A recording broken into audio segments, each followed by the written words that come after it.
Prep for an Atlatl throw. Checking your shirt.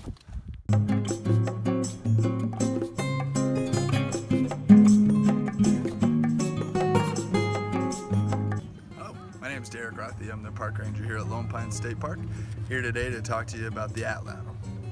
Not many people know what an Atlatl is. Together, these two pieces are what is commonly known as the Atlatl ATL. They were used up to about 17,000 years ago to hunt and also in war. They're a 6-foot dart put together with a throwing mechanism that is shoved into the nock of the dart, and with pressure was able to throw this farther and harder.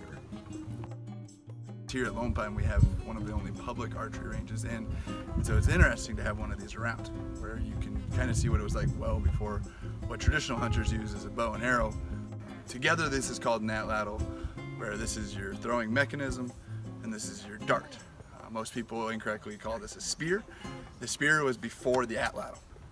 So the dart, as the top, you'll notice in the top is a nock, or a place to throw the Atlatl mechanism or the tooth to go into the end of the dart to actually propel this.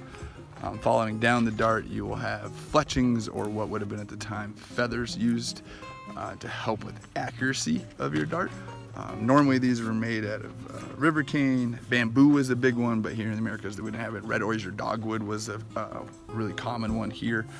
They normally average between 6 to 7 feet, going all the way down to the end, where here you'll see a more traditional field point, where back when they didn't have this, they were using classic arrowheads. The sizes and shapes all depended on the size of your arrow.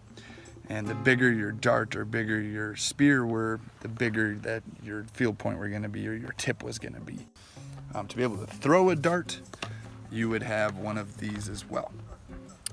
One of the first ones ever found was actually a antler that was perfectly curved.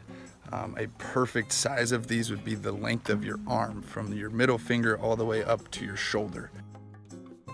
Also, these darts, the feathers and everything that was used to tie in, these would actually be really decorative and full of beads, jewelry, different things like that. This would always be decorated as well, just kind of giving it more of a personal touch. Today's normal Atlatls, you can get about 100 yards at about 78 to 100 miles an hour with one of these. Once they figured out that you could throw a branch, or the first one that we have found is an antler behind a dart, you were able to throw these farther and harder, and you could do more damage from further. Also giving you the first reloaded hunting equipment. So you could use these over and over again, while also carrying multiple ammunition to actually try to get what they were hunting at the time was mammoth, deer, elk, bison here in the Americas, to actually eat. And so these were crucial in actually the expansion of humans, but also into the hunting and further of hunting, and also an army. When you started with the rock, moved into a spear, then became the Atlatl. After this came bows and arrows, and we've then progressed into current day rifles to hunt with. But when you're out hunting this year and you look back at some of the traditions of hunting and who was using what and how did we get to where we were, you can have a little bit more appreciation for how easy we have it compared to how they used to have it.